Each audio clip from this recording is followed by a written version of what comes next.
दिल को छू लेती है एक बुजुर्ग ऑटो रिक्शा चालक की दर्दनाक लेकिन हौसले से भरी कहानी।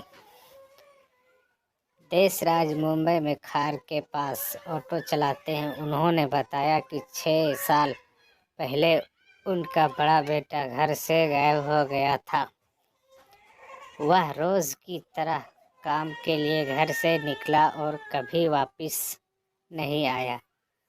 उनके बेटे का शव एक हफ्ते बाद मिला था। 40 वर्ष की आयु में उसकी मौत हो गई, लेकिन उन्हें शौक करने का समय भी नहीं मिला। देशराज ने कहा कि उनके जीवन का एक हिस्सा उसके साथ ही चला गया, लेकिन जिम्मेदारियों के बोझ के कारण उनके पास शौक करने का समय भी नहीं था। अगले दिन वह सड़क पर वापस आकर अपना ऑटो चला रहे थे। 2 साल बाद उनके दूसरे बेटे ने भी आत्महत्या कर लिया। देशराज ने कहा कि उनके पास बहू और 4 बच्चों की जिम्मेदारी है, जिसकी वजह से वह काम कर रहे हैं। उनकी पोती जब 9 वर्ष की थी तो उसने स्कूल छोड़ने की बात कही थी। तब उन्होंने पोती को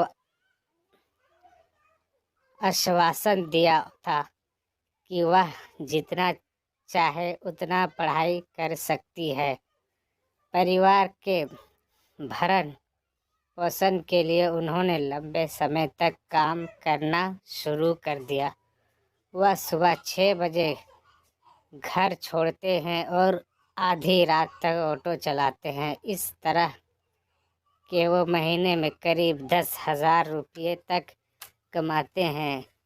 इस समय से 6,000 रुपये वो अपने पोतियों के पढ़ाई पर खर्च करते हैं। 4,000 रुपया इसलिए उन्होंने अपना घर बेच दिया और उसकी फीस चुका दी।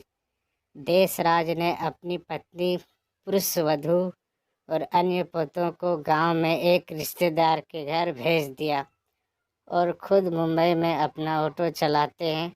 वो कहते हैं कि अब 1 साल हो गया है और ईमानदारी से कहूँ तो जीवन बुरा नहीं है। वह अपने ऑटो में ही सोते हैं और दिन में यात्रियों को बिठाते हैं। इंटरव्यू खत्म करते ही उन्होंने कहा कि जब उनकी पोती कहती है कि वह क्लास में फर्स्ट आई तो उनका सारा दर्द गायब हो जाता है। देशराज कहते हैं कि वह उसके शिक्षक बनने की प्रतीक्षा नहीं कर सकते ताकि वह उससे गले लगाकर कह सकें कि उसने कितना गौरवान्वित किया। उन्होंने बताया कि वह उनके परिवार की पहली ग्रेजुएट होगी। उन्होंने कहा कि जिस दिन उनकी पोती टीचर बनेगी वह सभी यात्रियों को फ्री राइड देंगे। ओके। देशराज की कहानी ने सोशल मीडिया यूज़र के दिलों में छू लिया। कई लोगों ने उनकी मदद करने की पेशकश की। एक व्यक्ति ने लिखा, यह पढ़कर मैं काफ़ी इमोशनल हो गया हूँ। इस उम्र में भी अपने परिवार के प्रति इस तरह की जिम्मेदारी और इस तरह की भारी काम करके अपने परिवार को सुखी से रखा। अगर ये कहानी अच्छी लगी हो तो चैनल को सब्सक्राइब और लाइक दोनों करें।